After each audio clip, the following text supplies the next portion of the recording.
आज आपण भारतातील ताम्रपाषाणयुगीन गाव वसाहती बघणार आहोत.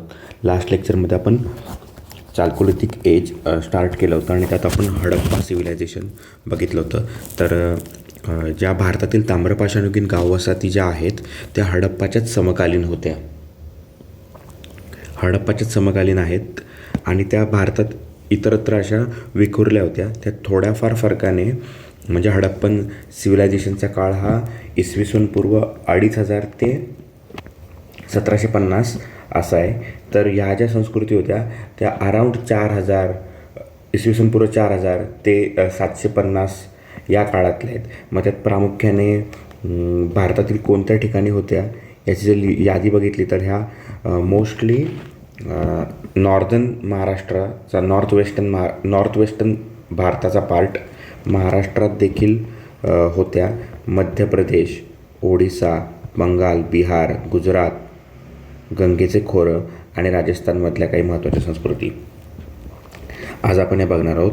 तर आता हे कसं ह्या संस्कृती उदयाला येण्यामागचं कारण जे आहे की नागरी हडप्पा संस्कृतीचा ऱ्हास झाला आणि त्याच्यानंतर उत्तर हडप्पाकालीन संस्कृती जी उदयास आली तेथील लोकांनी काही क्लायमेटॉलॉजिकल कारणांमुळे किंवा नैसर्गिक आपत्तीमुळे किंवा मेसोपोटेमियन संस्कृतीसोबत होणारा ट्रेडच लयास गेला, त्यामुळे स्थलांतर केलं. आणि ज्यावेळेस यांनी स्थलांतर केलं त्यावेळेस ज्या नवीन ग्रामवसाहती बाकीच्या ठिकाणी होत्या त्यांच्यासोबत मिसळून एक नवीन संस्कृती उदयास आल्या, त्या म्हणजे भारतातील ताम्रपाषाणयुगीन गाव वसाहती. त्याचा मॅप खाली एक दिला आहे.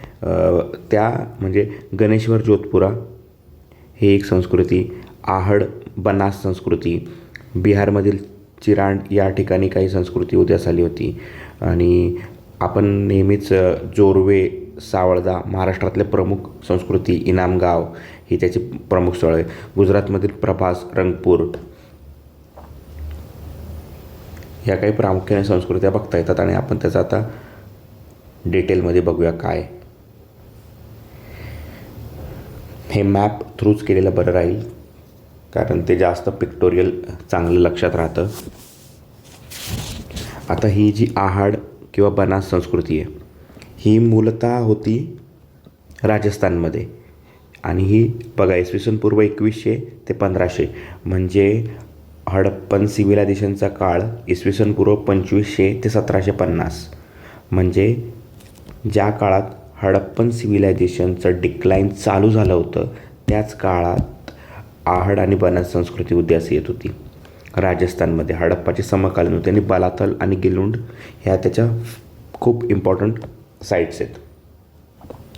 त्याच्यानंतर आपण बघतोय जी गणेश्वर जोधपुरा ही देखील राजस्थानमधील खेत्री येथे होती आणि तांब्याच्या खाणीसाठी जास्त प्रसिद्ध होती.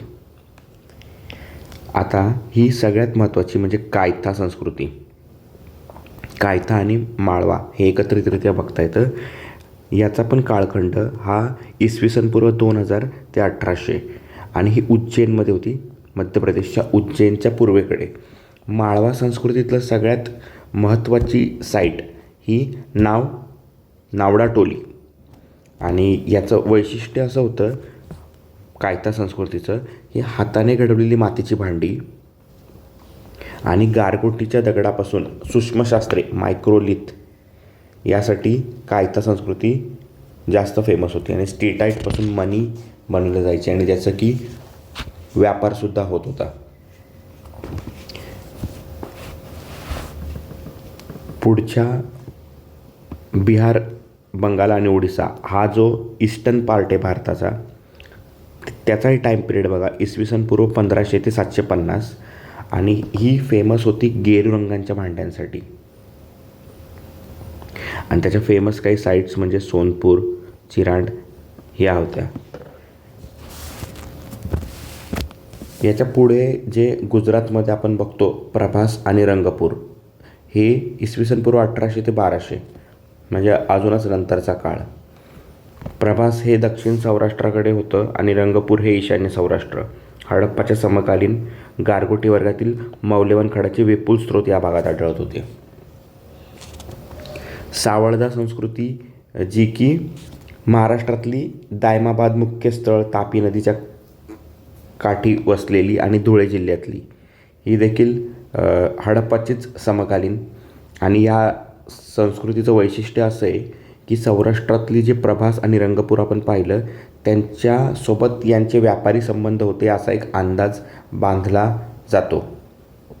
ज्यावेळेस आपण या संस्कृतींचा डिटेलिंगमध्ये अभ्यास बघतो त्यात असं जाणवतं की त्यात त्यांचा व्यापार संबंध होता. कारण ज्या गारगोटी वर्गातल्या खड्यांचे मणी, त्रिरागरे या सगळ्या सौराष्ट्रातल्या गोष्टींचं ट्रेडिंग इथे झालेलं. आता माळवा संस्कृती आणि जोरवे ही संस्कृती महाराष्ट्राच्या दृष्टीने फार महत्त्वाची आहे. कारण ज्यावेळेस म्हणजे इसवी सन पूर्व 1600च्या सुमारास माळवा संस्कृतीचे लोक महाराष्ट्राकडे आले. त्या काळात त्यांनी तिथे शेतकऱ्यांच्या कायमस्वरूपी गाववसाहती बसवल्या. म्हणजे महाराष्ट्रातले आद्य शेतकरी म्हणून माळवा संस्कृतीच्या लोकांना म्हणता येतं. कारण त्यांनी तिथे सेटल्ड विलेज ही संकल्पना रुजू केली. आणि तत्कालीन महाराष्ट्रात तेव्हा तिथे जोरवे संस्कृती नांदत होती. माळवा संस्कृतीचे लोक जेव्हा मायग्रेट होऊन इथे आले, जोरवे संस्कृतीत आले, त्याचं अमलगमेशन होऊन एक माळवा आणि जोरवे संस्कृती उदयास आली. इनामगाव, शिरूर, पुणे ही त्याचं सर्वात प्रॉमिनंट साईट आहे. आता इथं कालखंड दिला आहे हा की माळवा संस्कृतीचा पिरियड कसा होता महाराष्ट्रात आल्यानंतर. 1600 इसवी सन पूर्व ते 1400मध्ये माळवा संस्कृतीच होती. त्याच्यानंतर पूर्व जोरवे संस्कृती जी की 1400 ते 1000 आणि उत्तर जोरवे संस्कृती म्हणजे 1000 ते 700. इनामगाव हे सगळ्यात फेमस साईट तिकडे. अजून बऱ्याच गोष्टी ज्या आपण ताम्रपाषाणयुगीन महाराष्ट्राच्या संस्कृतीचा विचार करतो त्यावेळेस तापी, गोदावरी, भीमा या नद्यांच्या खोऱ्यातल्या संस्कृती, दायमाबाद, प्रकाशे म्हणजे नंदुरबारमधलं, इनामगाव, शिरूरमधलं ही त्यांच्या प्रमुख काही केंद्रे होती. त्यात पुन्हा मग वाळकी ही एक शेतवाडी जी घोड आणि मुळा नदीच्या संगमावरती वसलेली, ह्या स्टेट बोर्डमधली ही माहिती आहे. नाशिक जिल्ह्यातील पिंपळदर ही छोटी खेडी, या अशा अनेक छोट्या छोट्या साईट्स आपल्याला त्या काळात तिथे बघायला मिळतात. ज्यावेळी माळवा, जोरवे या ज्या सगळ्यात लेटेस्ट चॅल्कोलिथिक साईट्स यांचं डिक्लाईन झालं, म्हणजे असं म्हणतात की प्रतिकूल हवामानामुळे उत्तर जोरवे काळात इसवी सनापूर्वी 700च्या सुमारास इनामगाव पूर्णपणे उजाड झालं होतं. त्या काळात उदयास आल्या होत्या मेगालिथ कल्चर म्हणजेच महापाषाण युग. याचा कालखंड बघितला तर इसवी सन पूर्व 1000 ते इसवी सन 100. आणि मेगालिथ म्हणजे graves or a memorial made from large piece of stone. ते मृतांच्या अस्थी पुरवण्यासाठी त्यांच्या स्मारकांसाठी उभारली जी शिलावर्तुळे उभारली जात होती त्या काळात. हे मोस्टली दक्षिण भारतात महापाषाण युग जास्त प्रॉमिनंट आहे आणि त्यातल्या त्यात विदर्भात नागपूर. आता महाराष्ट्रातली शिलावर्तुळे साधारणतः इसवी सनापूर्वी 1000 ते 400 या काळातली आहे.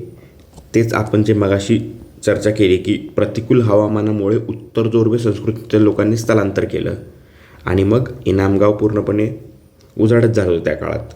आणि मग भटके जीवन जगणाऱ्या लोकांची शिलांचा उपयोग करून उभारलेली शिलावर्तुळे सापडतात.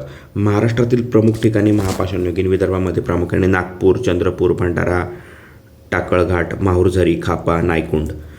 आता हे त्या काळातले जीवन हे प्रामुख्याने भटके होते कारण कोणत्याच कारागिरांच्या स्थिर वसाहती, गाववसाहती त्या काळात सापडलेल्या नाही. खूप महत्त्वाची फॅक्ट जी म्हणता येईल ती लोकं लोखंडाच्या वस्तू बनवत, म्हणजे आयर्न एज, या काळाला आयर्न एजच म्हणतात आणि त्यांना त्यामुळे लोखंडाच्या वस्तू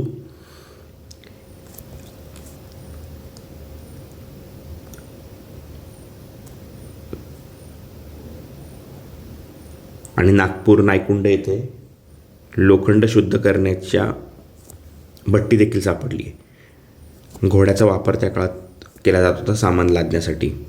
आणि हा जो मॅप आपण ताम्रपाषाणयुगीन गाव वसाहतीसाठी पाहिलेला, हे मेहरगड म्हणजे अफगाणिस्तानमधलं आहे.